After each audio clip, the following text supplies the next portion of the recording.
নমস্কার বন্ধুরা, আপনারা কেমন আছেন? আমাদের নতুন চ্যানেলের জন্য স্বাগত। আশা করি আপনারা সবাই ভালোই আছেন। আজকে আমি একটা নতুন রেসিপি করতে চলেছি, আপনারা দেখুন। এই যে লাউ পাতা আছে, এখন তো লাউ গাছ সবার বাড়িতে বাড়িতেই হয়। এই লাউ পাতা দিয়ে দেখুন, পাতাগুলা এরকম করে পাতাগুলা নেবেন আপনারা, নিয়ে পাতাগুলা ঝিরি করে কেটে নিয়ে এই যেখানে রসুন, কালো জিরা, লঙ্কা এগুলো সব আছে, এগুলো হালকা করে ভেজে নেবেন। এই যেখানে চিংড়ি মাছ আছে, মাছ দিলেও হবে, না দিলেও হবে, নিরামিষ করে বাটবেন। এই যে রসুন, কালো জিরা, লঙ্কা দিয়ে, তাহলেও ভালো লাগবে। মাছটা দিলে আরও বেশি ভালো লাগবে। আপনারা বাড়িতে করে খেয়ে দেখবেন, খুবই ভালো লাগবে।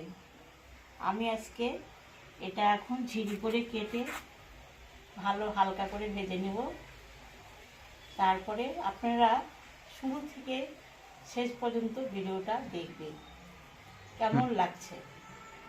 এই যে চিংড়ি মাছ ভাজা, এখানে রসুন, কালো জিরে, লঙ্কা, লাউ পাতা ভাজা, এগুলো এখন আমি বাটবো, আপনারা দেখুন।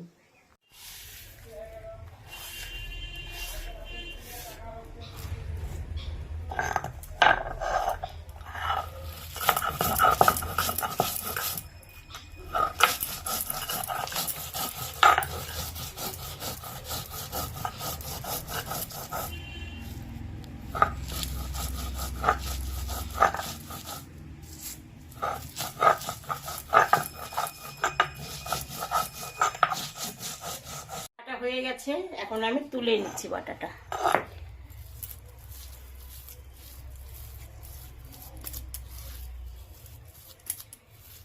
এটা শিলপাটার মধ্যে না বাটলেও হবে, যাদের মিষ্টি আছে মিক্সচার মেশিন তার মধ্যেও বাটতে পারবে।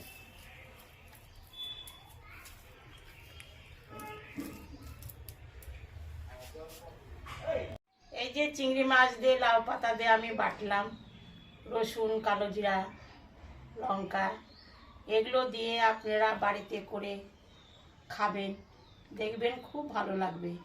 মাছ মাংস তো প্রতিদিনই খান, লাউ পাতা একদিন বাটা খাবেন, খুবই ভালো লাগবে। ভালো লাগলে আমাকে কমেন্ট করে জানাবেন, লাইক করবেন, শেয়ার করবেন। Tata, bye bye. আপনারা তো কেউ সাবস্ক্রাইব করতেছেন না, আপনারা বেশি বেশি করে সাবস্ক্রাইব করুন, আমরা যেন একটু দাঁড়াতে পারি।